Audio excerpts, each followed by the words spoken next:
Welcome back to Top 10 Republic, where you will enjoy learning things while watching. Every country has its own set of traditions to follow for the Yuletide season, but Filipinos do it best. After all, we celebrate Christmas longer than any other country in the world. With a uniquely lengthy holiday, we're bound to have more traditions than usual. The official observance by the Catholic Church in the Philippines is from the beginning of the Simbang Gabi on December 16 until the Feast of the Epiphany on the first Sunday after the New Year. Here are the 10 Christmas traditions that only Filipinos can relate to. Number 1. Starting Christmas in September. Every year, Filipinos from around the world mark September 1 as the beginning of the countdown to Christmas. This countdown, which spans from September to December, otherwise known as the Burr months, is one of the most important traditions that makes the world's earliest and longest time span of a Christmas season. The Christmas season gradually starts from September to December and ends in the 3rd or 4th week of January. It is celebrated for almost half a year, 4 months and 3 to 4 weeks or 5 months. Number 2. Setting up a Belen. Another traditional Filipino Christmas symbol is the Belen, or a tableau depicting the birth of Christ, derived from the Spanish name of Bethlehem, Belen. It depicts the infant Jesus in the manger, surrounded by the Virgin Mary, Saint Joseph, the shepherds, their flock, the Magi, and some stable animals, and is surmounted by an angel with a star. Belen can be seen in homes, churches, schools, and even office buildings. The ones on office buildings can be extravagant, using different materials for the figures and using Christmas lights, paroles for the star, and painted background scenery. Tarlac is known as the Belen capital of the Philippines, holds the annual Belenismo sa Tarlac. It is a Belen making contest which is participated by establishments and residents in Tarlac. Giant versions of the Belen with different themes are displayed in front of the establishments and roads of Tarlac for the entire season. Number 3. Adorning buildings and post with a parol. Every Christmas season, Filipino homes and buildings are adorned with star-shaped lanterns called parol, from the Spanish word farol, meaning lantern or lamp. These lanterns represent the Star of Bethlehem that guided the Magi, also known as the Three Kings. Parol are as beloved and iconic to Filipinos as Christmas trees are to Westerners.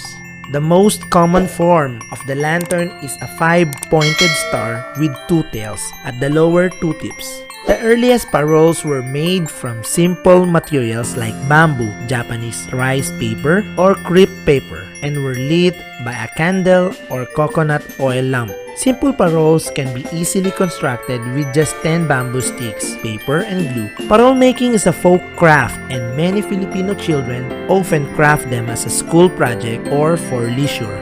The Giant Lantern Festival is an annual festival held the Saturday before Christmas Eve in the San Fernando, Pampanga. The festival features a competition of giant lanterns, and the popularity of the festival has earned the city the moniker Christmas Capital of the Philippines. Number 4. Attending Simbang Gabi. Simbang Gabi, or Misa de Gallo in Spanish, is a novena or dawn masses from December 16 to 24. Attending the masses is meant to show devotion to God and heightened anticipation for Christ's birth. And folk belief holds that God grants a special wish of a devotee that hears all 9 masses.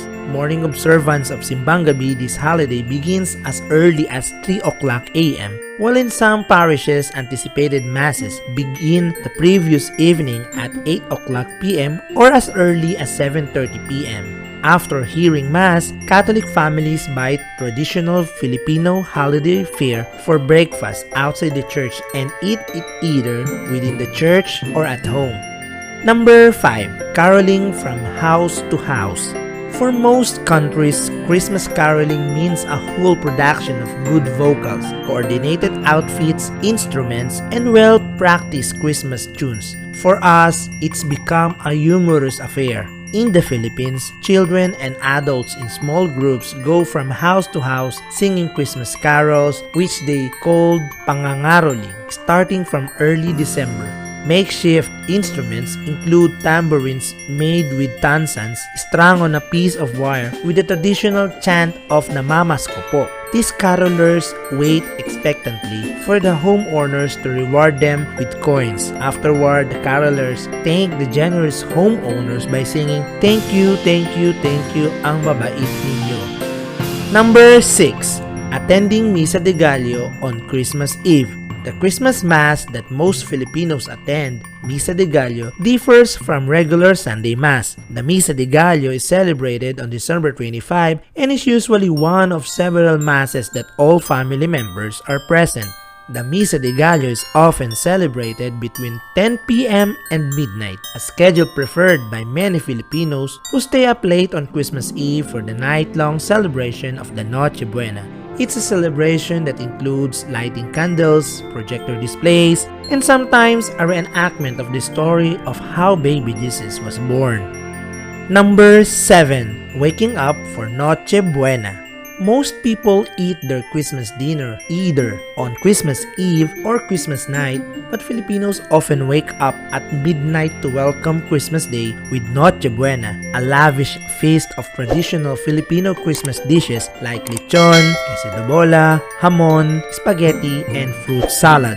Most Filipino families are also separated for most of the year, with kids off at college and parents going overseas for work. The mundane act of preparing Noche Buena is also something we look forward to because it's a time to prep meals and cook together as a whole family.